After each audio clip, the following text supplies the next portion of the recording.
Welcome to the MS Dev Show, episode number 187. This week we talk with John Vintzel about the awesome new installer technology called MSIX,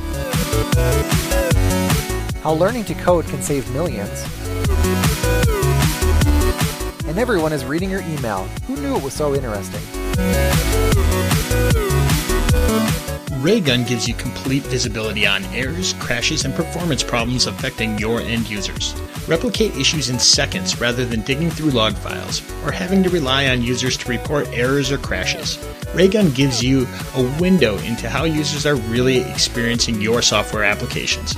Check it out today at raygun.com.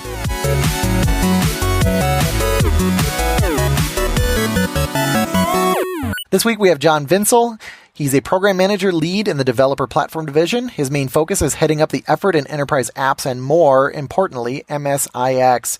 How's it going, John? Pretty good. Thanks for having me on the show. Yeah, thanks for coming on. So, Carl, what's going on with that conference? It's coming up, huh? Yeah, it's, I think, exactly 1 month away as we're recording. Mm-hmm. And we want to remind you, if you have not bought a ticket yet, go buy a ticket. If you're on the fence, buy a ticket anyways. We'd love to meet you there. And I know that we're planning some recordings with people, and we do it live right in front of everybody. So if you want to see how we work and what we all do, come stop and talk to us. Yeah, unless we're in the middle of recording an episode. we have had like one or two of those where like somebody comes over and they're like staring at us oddly, not understanding that we're like recording. But that was okay. Actually, the year that you weren't there, the year that you weren't there, Jerry Nixon and I were in the middle of recording, and he started talking to people that were watching us. So that. Yeah, well, that's cool though. That's cool though. Yeah, we should just embrace it. That's a good point. Jerry's awesome. Okay, so what do we got for the comment of the week? Comment of the week came off of Twitter from Mike DePow or @SpottedMan on for his Twitter handle. He says, "Hi, MS Dev Show. How do I get one of those hoodies that you guys mentioned? Thanks." At Build, for people who don't know, we were there at the podcast booth, and we had given some vague instructions to get some swag, and that swag ended up being embroidered hoodies. Like Jason replied to him, these hoodies, they're actually pretty pricey. They cost us more than Jason likes to spend. And well, let's put it this way: if you had $100 and wanted to buy these, you would get two. that should be that's a good way to put it. Yeah. But anyways, we do have all sorts of kind of swag that we make throughout the year, and all of it we think is good quality because we don't like getting stuff that we don't want to use. Right. And we treat our listeners the same. So we're only going to make good stuff. But because that means we're limited on how we can give it away. And especially for something that's like a wearable, like a hoodie, it makes that even harder for us to give away. We tend to do that in person at conferences, which is another reason why you should come see us at that conference. Not saying you'll get a hoodie, but there's a chance. Yeah, it was really crazy at Build because you handed out a couple, and man, the vultures they just attacked. We got surrounded. People can smell swag. How do we get one of those hoodies? And I was pretty rude about it. So if that was I don't think that was a listener, but I was like, you don't, something like that. I realize in hindsight that it was probably a rude comment, but yeah, like you said, they're expensive, and we are very stingy with those hoodies, but we do have lots of other swag. We have cups, and we have we have a couple mugs left, and we have lots of stickers and things like that. And we'll have more swag for that conference. So, but so if you are a listener, we do want to give you something. We do want to give you something you want to use. Yep.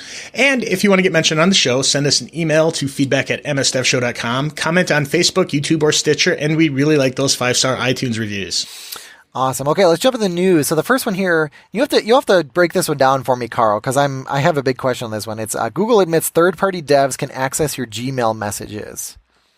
Yeah. So Gmail had gotten quite a bit of notoriety over the years for giving you ads that are targeted towards things that are in your email messages. So when you click on an email message, like if somebody was talking about like getting new shoes, there might be an ad for like Reebok or Nike or one of the other shoe places.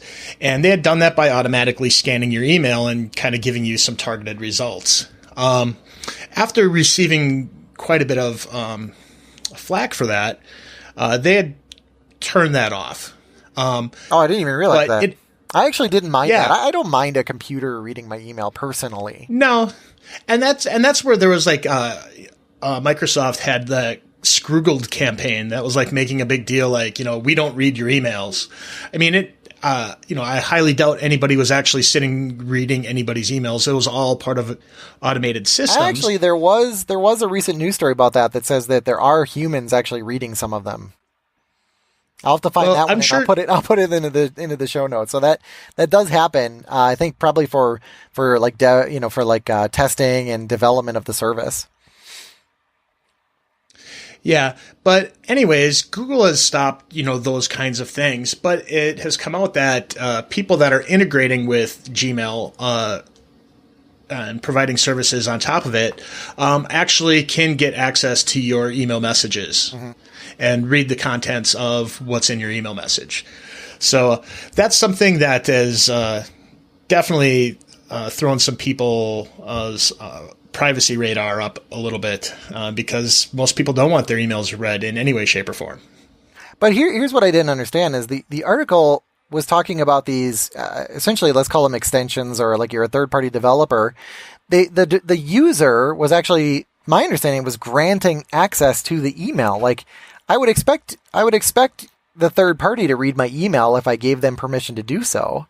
Am I understanding that wrong? That's what it looks like in here.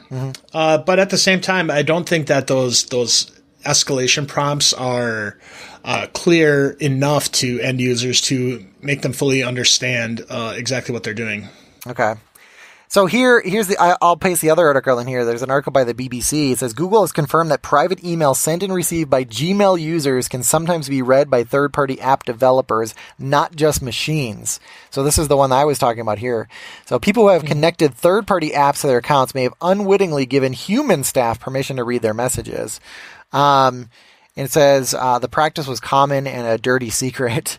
And one security expert said it was surprising that Google allowed it, but again, like whenever you here's the takeaway. I think whenever you are using a service and it has functionality that extends that service, whatever it is, and whoever the company is doing it, even if just because we're a Microsoft related show, if it is your Microsoft email and you're granting permission for a third party service to read your email, you should assume that they are reading your email.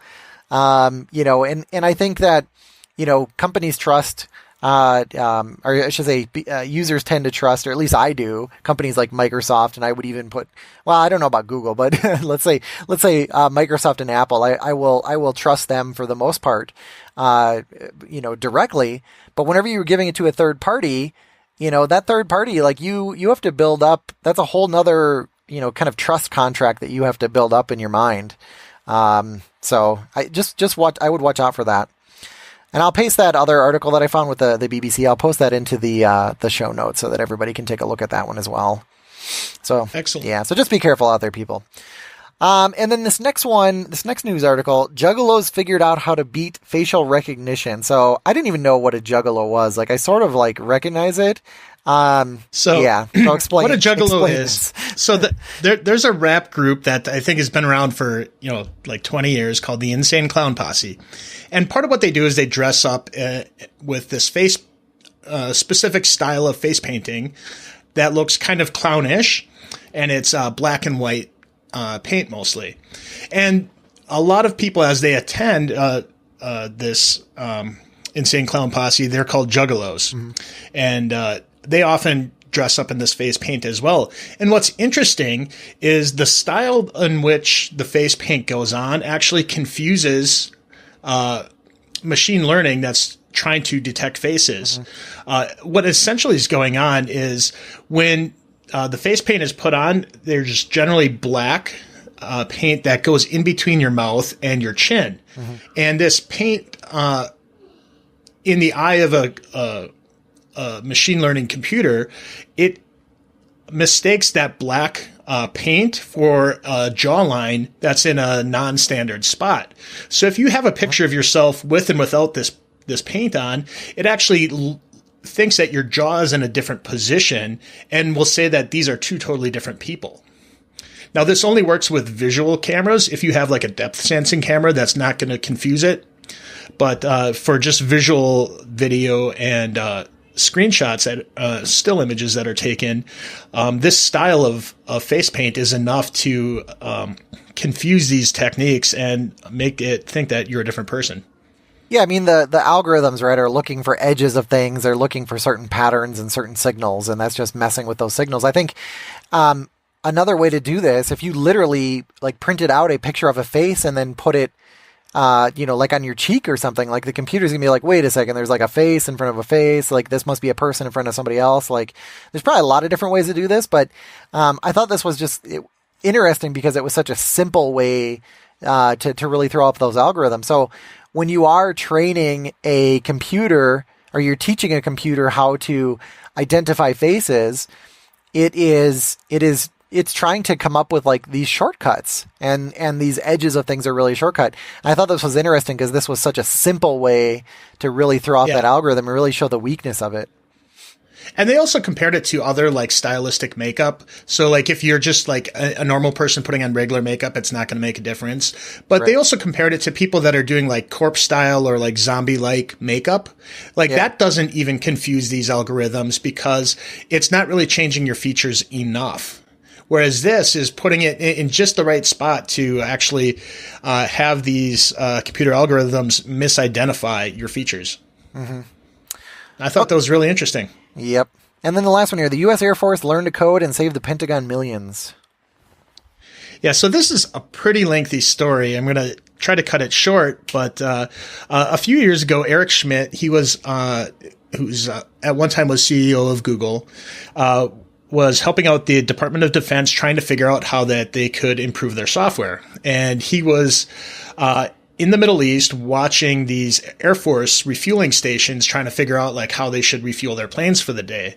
And even though they had computer software at their disposal, they were sitting there using like whiteboards and magnets and moving things around. And then they had people like hand type things into Excel. Mm-hmm. And, to cut it short, he's like, well, why are we using it like this? And the crux of the problem was there was software that was written in the 90s, like early 90s. And because there's so much that goes on in the software acquisition process where you have to bid it out and, have that happen, wait years. And if the specs were wrong or have changed, it's too late. And he said, hey, we should figure a way to do this a lot faster. And so what had happened was they just happened to find some Air Force people who could code. They're not necessarily were even necessarily trained in software development. And they were able to kind of like cut through some of the rules and be more agile. And just for this one piece, we're not even talking about like the rest of the software that the Air Force runs on, but just this one piece, they were able to carve out and recreate it digitally. And turn what used to take like 6 people a full day to do just to calculate how to refuel, it took like 2 or 3 people 2 hours to do. Mm-hmm. And just in the process of it being rolled out, after 1 week, it repaid the $2.2 million that took to develop this software with these airmen and who were pair programming with actual contractors. Yeah.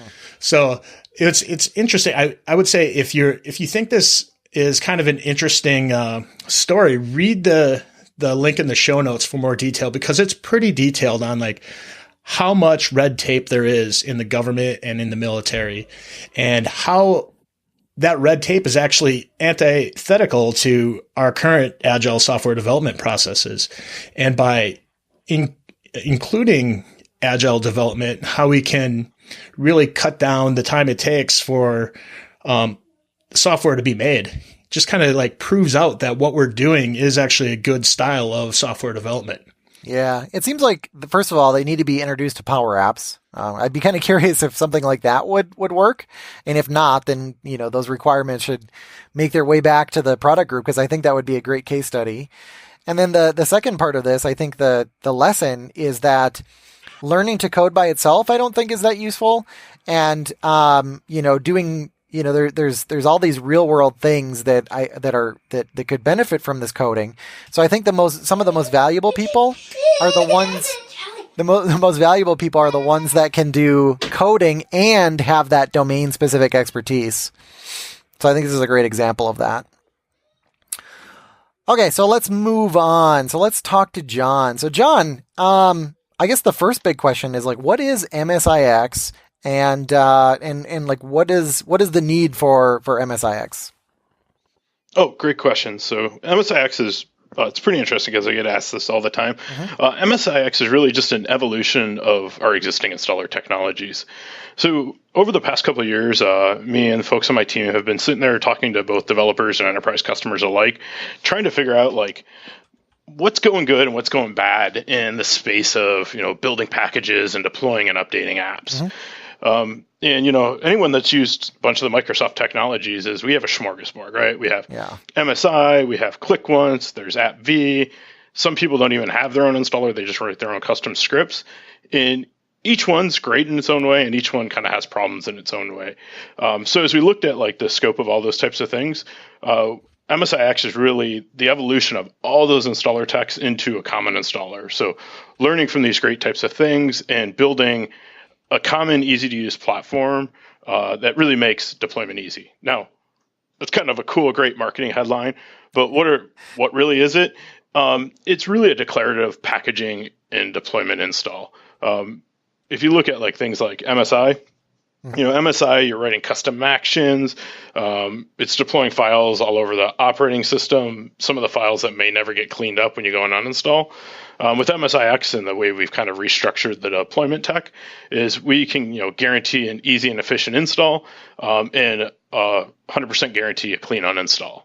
So it's pretty much a better installer all around for getting apps on devices.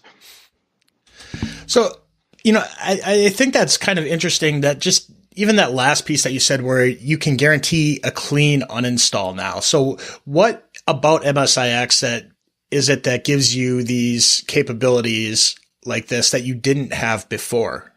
Yeah. So what we did is we leveraged some of the great parts of like the Windows 10 operating system, and we basically virtualize the registry and the file system when we go and install an app. So once you go in, we do the installation, we're actually tracking the reg change through a virtual registry. And the thing about that is not only does it give you the ability to do a clean uninstall because we're able to just remove that entire virtual registry out from under you, it also is not rotting away the performance on your PC. If we look at some installers, there's installers that literally write up to 500,000 registry keys in HKLM. And you know what? That's what we generally told people to do in the past. Just write stuff to the OS and it'll be there when you need it. What happens though is over time, the more registry keys you write to HKLM, all those keys are loaded every time your PC boots. So I always use this cool example to just illustrate how bad the problem can get. Is I'll use the numbers that are small. If I have a device and I install 5 MSIs on it, when I boot that PC up later, it's just going to be slower. When I have a device or install 5 MSIXs on it and I boot that PC up, because all those HKLMs are in a virtual registry and they're only loaded when the app's running, your performance of your boot time is unaffected. When I go and take those 5 MSIs off that original box, it's not a clean guaranteed uninstall, so you're not even back to the original performance of the boot time of your box. When I go and yank those 5 MSIXs off that box, it's a clean uninstall, and my PC is staying, fast and running smoothly. That's really interesting. Yeah. And let's be honest too. Like as a developer, like you don't care about the uninstall, right? You don't care about your non-users. You care about your users. So like, I know that sounds really bad, but like as a single developer, like that's what happens, right? They cared about getting the product installed correctly. Having their uninstaller work perfectly is not really a feature of their software. That's just, a penalty for the user. So this is really interesting, and I haven't heard about this like virtual registry before. So I don't know if you want to talk about that a little more. Like, is that new with MSIX, or is that something that MSIX is taking advantage of? It's actually part of some of the Windows containerization Oh, that's okay. on the operating system. So we're just plugging into, I think they called it Helium container was their code name for it. Okay. But it's just leveraging one of the built-in Windows containers. So we're able to just plug into core parts of the Windows 10 operating system and then go in and build and leverage that. So just nothing new on the tech front, at least from our side. We didn't go create a new mousetrap. We're actually building on top of some other stuff that we're already using in Windows. Okay, that's very cool. All right. So using MSIX, what kind of applications can I deploy with this? Is it just like the new latest and greatest cool stuff? No, so you can actually go and, first off, if you have an existing installer, we're going to create some tools to kind of help you along the path. So you can take your existing installer and you can go and update it and convert it over to the MSIX format. And you can basically deploy any of your existing applications today with right now a couple of limitations. The first one that we really know about is Windows services.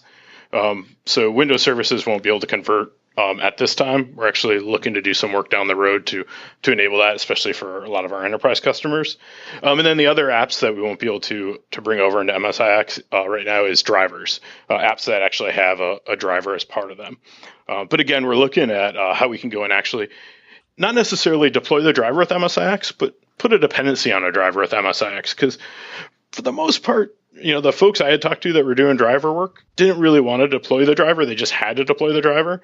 But if they could go service that independently of their app, they'd actually be a lot happier. Mm-hmm. But the only way to get that chained installer, that dependency graph was, well, I just got to go bundle it myself.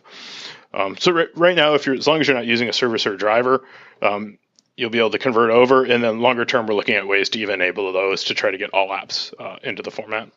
Okay. And if I do have an existing installer, like what is my motivation then for switching over to this new format? So a few things. So again, you're just getting a better experience for your customers.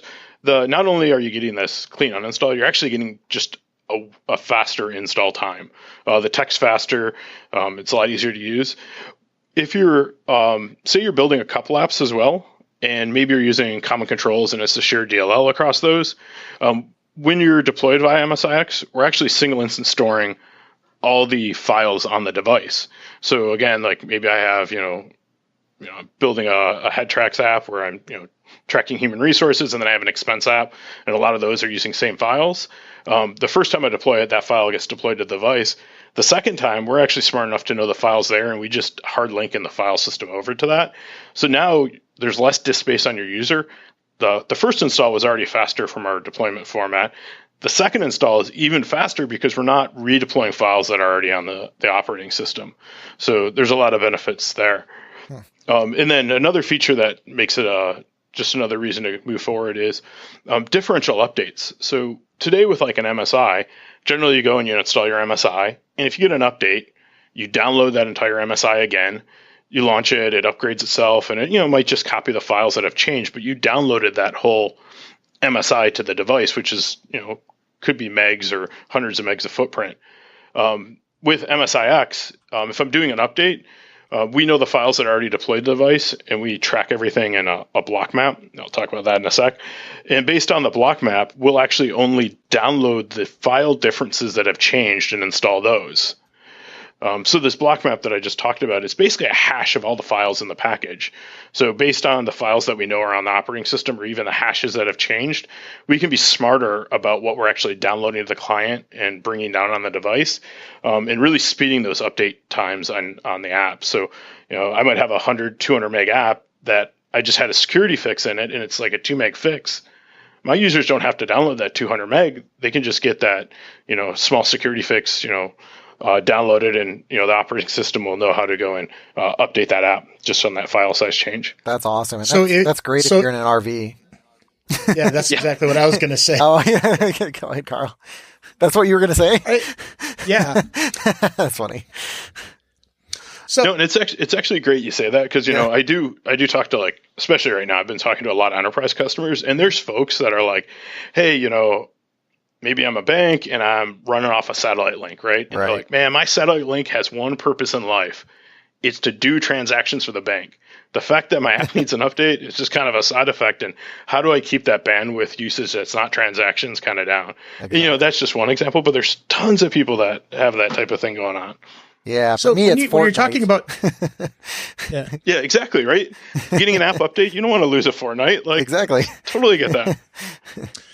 Raygun provides full-stack error, crash, and performance monitoring for tech teams. Whether you're a software engineer looking to diagnose and resolve issues with greater speed and accuracy, a product manager drowning in bug reports, or you're just concerned you're losing customers to poor quality online experiences, Raygun can provide you with the answers. Get full-stack error and performance monitoring in one place. The next time you're struggling to replicate errors and performance issues in your codebase, think Raygun. Head over to raygun.com. Get up and running within minutes and dramatically improve the online experiences of your users. When you're talking about enterprise customers, like another thing I can think of is, they tend to like, if an application's working, they just want to keep using that and they might not even have the source code for that app anymore. Can MSIX help companies that want to deploy these apps with these newer capabilities, but don't have the ability to like recompile and repackage their code? Yeah. So absolutely. So, we've had a few different technologies that allowed you to kind of, move your apps forward. But our most recent one was the desktop bridge and the desktop app converter. But that required you to go and make code changes. One of the things we've invested in with MSIX is this other concept called the package support framework. And what that does is if as you go and repackage and anything we do with like the virtual file system or the virtual registry might break your app, it's a way for us to go in, fix up the app dynamically, so that you don't actually have to go and recompile it. Because the worst thing that can happen is, and you brought that up with enterprises, is I've talked to customers and they're like, hey, I got this app through, I bought half of a company and they gave me the app and I need it for supportability, but they wouldn't give me the source code because I didn't buy their whole company or something like that. So this is a way that you can actually go and take advantage of this like cleaner installer, more efficient installer. And if you don't have the source code, we're actually going to go and provide a bunch of these package support frameworks. But the other cool thing about the PSF is we're going to go and put it out on GitHub and open source it so that if folks in the community, have other fix-ups that they want to go do, they can go and submit those and share those. And it can be a more open way of doing this instead of Microsoft's, the older school traditional way of, hey, whenever we release an OS, we'll give you new things.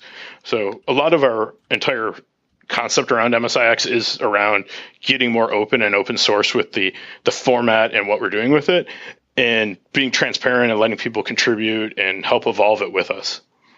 Very cool. Very cool. So what about, if your company is using Windows 7 or, basically an older version of Windows, can they use this? And if so, is there a reason to use it? Yeah, so I'll start off with the answer right now is sort of, Okay. but the longer term answer is kind of yes, right? So Kevin Gallo briefly talked about this in the build keynote, is we're looking at investing in support to bring this down level to Windows 7. We've already started the journey on this, and we've launched an MSIX SDK out on GitHub.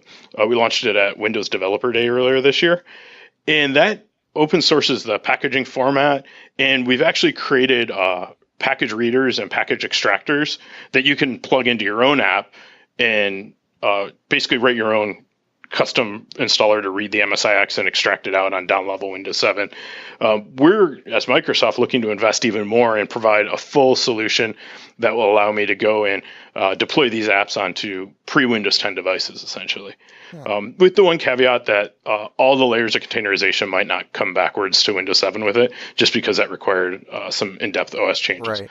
But the real goal is, like, if my code works on Windows 7 and Windows 10, and it's the same app that'll work both places, if I go and update to the MSIX packaging format, that should be the only package I need to manage, right? I don't want to have all my developers or IT pros or whatever having two packages around because they have to think about, man, what am I deploying to right now? Okay, exactly. I need this package.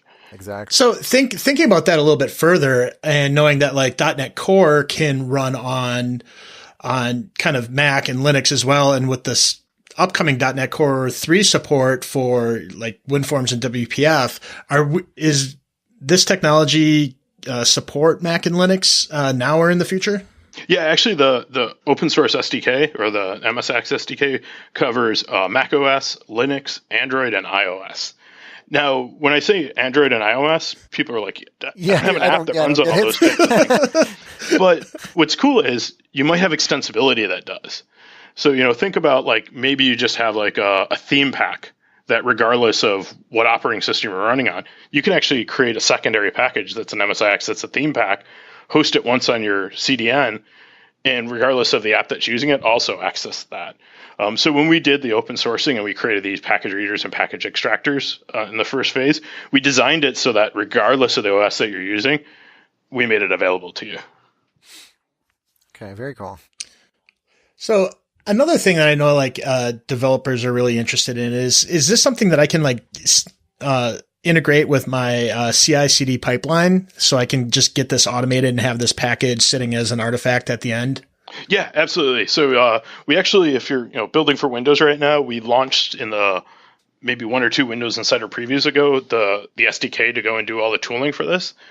So the ability to just generate these packages can be done from your build system automatically. We do that today with some of the apps that we're building. So I just hit build and it's outputted. We can actually direct publish to our CDN. We direct publish to our store today with it, and that's how we go and do it. Okay, and then you mentioned earlier you mentioned IT pros versus developers, and then I know that you talked a lot at Build too about this tech for IT pros. So, like, what is geared toward IT pros? Like, what kind of features are you looking at for that audience? So, a couple of things. I'll start in the beginning just to give a little history here, because most developers don't get that when they hand off their app, the IT pro probably, I'll say 70%. Being generous, it might even be closer to 90%, go and repackage the knowing and trusted loving installer that you built. And they go and repackage it for a few different reasons. It's either A, maybe the installer really didn't work very well and they're trying to repackage it, get the success rate up. But more importantly, they're probably doing some layer of customization for their enterprise. And it could be things like putting a custom banner in there, or maybe setting a default server or something like that to make it ready so that their users don't have to do anything when it's deployed to the device. So from an IT pro perspective, if there's an old installer and it's not being developed on anymore, they can just go convert it without any code changes. But for IT pros that want to go and customize the app, we don't want them to change the MSIX that was produced. We created this other concept that we call a modification package. And the IT pro can go and take and do all their customization and put it in this modification package. And what they do is they go and deploy that to the device with the app. And they set a parameter or two that the two things are linked. And then when the app launches at runtime, that actually merges the two packages and appears like it's one app. So it gives them the flexibility to do all the customization that they would do before without having to change the original developer MSIX. So I'm assuming in the past, then there was like when they wanted to do this, a developer might need to go along and do something to help make this a little bit easier for the IT pro. And now they can just kind of do that without needing any developer assistance.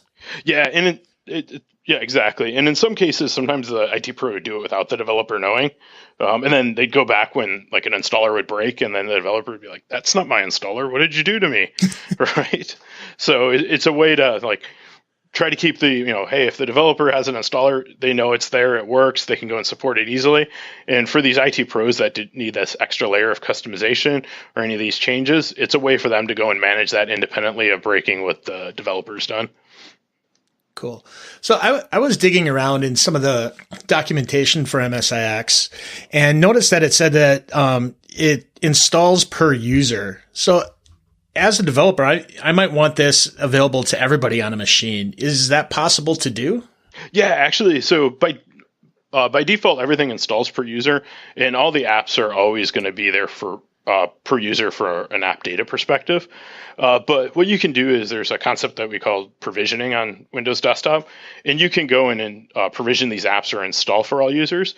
And then whenever a user logs on, we'll register that instance for them, create their own private app data folder, and it'll be, available with one copy of the bits on the box, but all the users will have it.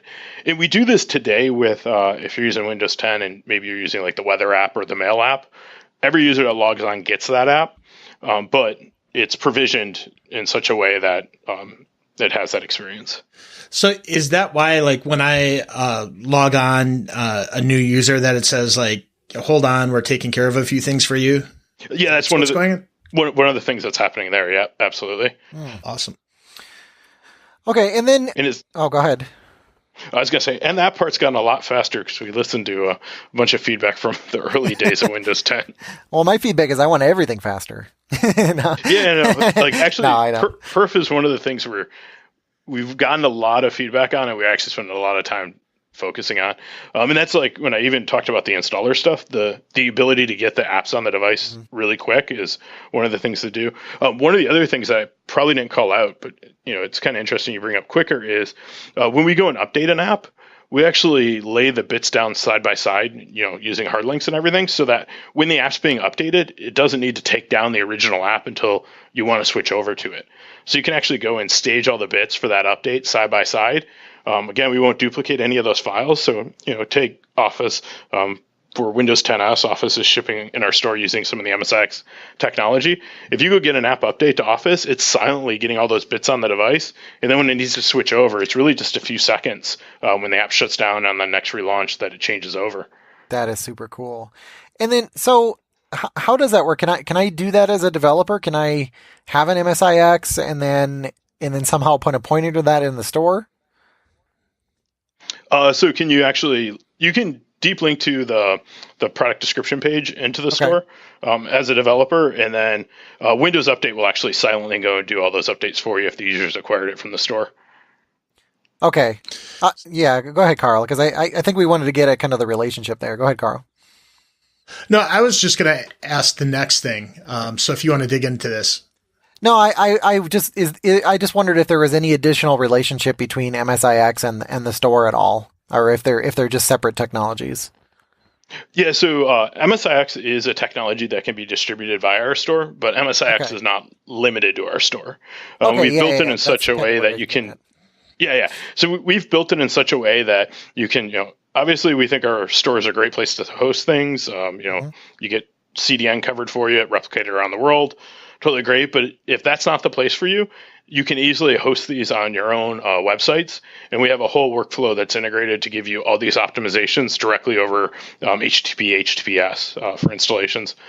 And when we talk to our enterprises or even our developers alike, it's like, hey, sometimes the store isn't the right place for you. And, I need to host it on this specific server, maybe for access control reasons or whatever other reasons. Mm-hmm. So, looking at non-store deployed MSIX apps, how does auto updating work? Because you mentioned that was one of the features of it, and I remember back to like the Click Once days where like it tried auto deploying to my website, and it would just create this kind of gnarly gobbledygook for me. So how does that work now with MSIX? Yeah, so what we did is, and we're finishing up some of the work in our upcoming release, but I'll talk about it in both phases. So we introduced this concept that we call as an app installer file, and it's really just a manifest file that you host on your website with a little bit of information about the app, and then a link to the MSIX you want to install, plus the update cadence. There's a few different update patterns that we offer. There's just silently in the background, on launch only, and then what we're going to introduce in the upcoming release is blocking updates. So depending on how you configure that, it might, once a day in the background while the user's, away from their PC, go and check for updates and auto update it, similar to like what Windows Update would do, but directly from your own CDN. Or, if it's an app that's not used a lot, you can just have it on launch, go and check, so you're not constantly pinging servers all the time to see if there's updates. Or if, maybe you're an enterprise, it's an HR app, and it's super important that you always have the last version, like Click Once. We're introducing that blocking update, so when the user launches the app, if there's an app update, it'll prompt them and say, hey, there's a newer version you need to go get. And then they click install, and then it goes and pulls it down. Mm-hmm. That's great.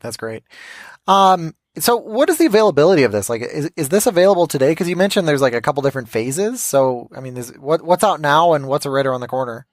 Yeah, so what we started with is we did build a bunch of this off the desktop bridge technology. So available today, at least in the 1803 version of Windows, if you're using the desktop bridge, which will require some code changes, you can take advantage of some of this auto updating and this web install with the .appx format. And then starting which I assume it'll be called our September 1809 release, we'll go and introduce that blocking update feature with the full MSIX. And as long as you have the newest version of the OS, it'll just work. It's all built off of our app installer app. From a UX perspective. So that's part of it's shipped as part of the OS. And for anything that we need to update on it longer term, it's an app that's store serviceable via us. So we actually keep trying to ship updates to the experience to improve it over time as well. And what kind of tooling support can we expect both today and in the future for MSIX? Because I remember back for Project Centennial, it started off pretty rough, but nowadays it's pretty simple.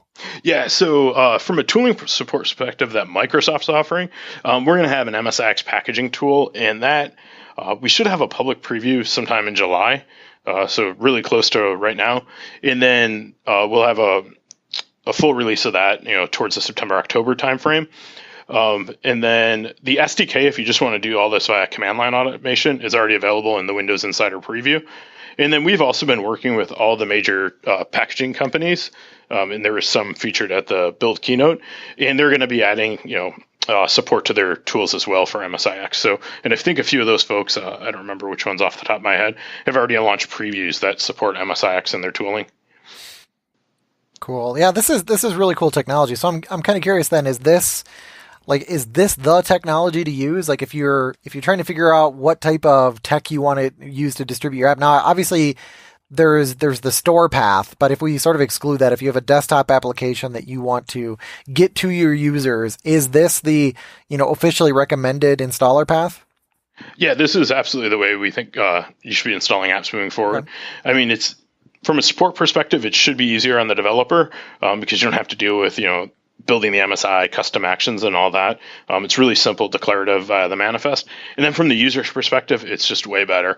I don't have the exact numbers of the MSI reliability off the top of my head, but I've generally heard it's somewhere in the mid 80s. With MSIX, we pin it into the 99.99% range, and we monitor that on a regular basis to make sure that we're always hitting the highest mark of success for the technology. That's cool. Anything else that you that we didn't ask that you wanted to mention? I think that's the most of it. I think I mean, that's the big plenty. Trust me, like that's super cool. I think the big things is like for folks that are kind of interested in it. Right now is the best time to give us feedback. I mean, any time is good to give us feedback, but we're going to be launching that packaging tool pretty shortly here, and we'll have some blog posts when it's available, and it'll be a free preview everyone can download. Let us know what you think about it. Right? We've done some interesting UX that we think will simplify the workflow, but hey, if it doesn't feel natural or anything, let us know about that. If you think there's features missing, let us know. We're really listening and trying to build the tech that people want instead of building the tech that we think the people want. Mm-hmm. And one of the cool things that I think we've done with a lot of what we're doing is we're trying to decouple as much of MSIX from the operating system as possible. So like if we look at the packaging tool, that's going to completely ship, obviously via our store for easy updates, but it's not tied to an OS release. I talked a little bit about that packaging support framework, the ways to do the fix up so people don't have to change their code. That's going to be open sourced, and those can be dropped into MSIXs without us having to go and update the operating system. And then we've done this cross-plat SDK or the MSIX SDK. Again, that's completely shipped outside of the OS on GitHub, so it's giving us a lot of flexibility. And we're trying to do more and more where just to get a new feature in MSIX, we don't want you to have to take a new OS update. And make it, like I said, we want it to be the tech, but we know the tech can't keep requiring you to upgrade to use it. Cool. Okay, Carl, what do you have for the Azure pick of the week? There is now a new Azure Cosmos DB Explorer that's public preview. So there's actually now a lot of ways that you can interact with Cosmos DB and interact with your data. I know that the Azure Storage Explorer was updated earlier this year to provide the support, but you have to download and install an application for that. Now there's a web-based version that's based upon exactly the functionality that's in the Azure portal for Cosmos DB, and you can find that at cosmos.azure.com. If you go there, you'll be just asked for a connection string, and then you can just go in and start exploring your data. I love that they did this, by the way. Like, I'm a huge advocate for these. I understand the need for like an integrated portal, but I do love, these tools that we know devs are going to be using on a regular basis. I love it whenever they are web-based, where you just go there. And I love the fact that you can just use a connection string and not have to do like your Azure Active Directory authentication. So you could just, you have somebody, I don't know if I'd give this to somebody new working at the company, but my point is if you have like a person that has to do something in the database, you can say, here's your connection string, go do it. I just love how lightweight and quick and simple it is to do things that way. So I'm really glad that they did this. And I'd like to see more of this. At some point, there probably has to be a better way of like organizing all these separate tools. But I love that they were one of the, earlier teams that did something like this, because I built ArmViz and I had a lot of, I don't want to say pressure, but I had a lot of questions and I had a lot of people that wanted that like integrated into the portal. And I've always been adamant that you can use it without logging in. There's no reason to be logged in my tool. So I felt no need to ever put that in the portal. And I always wanted it to be a standalone tool that people can use. So I just like that this follows that same pattern. So, John, where can people find you? So you guys can find me on Twitter at JVINTZEL. Okay. I'm fairly active on there. Do my best. Sometimes I get a little distracted and I don't always check stuff, but usually pretty good. And then we did launch a community to kind of help with interactions. Folks from my product group regularly monitor it. Now, right now it's a little quiet because we haven't launched a bunch of our big stuff yet, but you can get to that at aka.ms/MSIX community. And like I said, the product group's listening there. So feedback that you guys have, questions that you guys have, we're more than happy to hop on there and help you guys out. That is super cool. Okay, Carl, where can people find you? You can find me on Twitter at Carl Schweitzer. You can find me on Twitter at twitter.com/ytechie. So John, thank you so much for coming on here and talking about how you've made installers sexy again. Cool. Thanks for having me. I enjoyed it.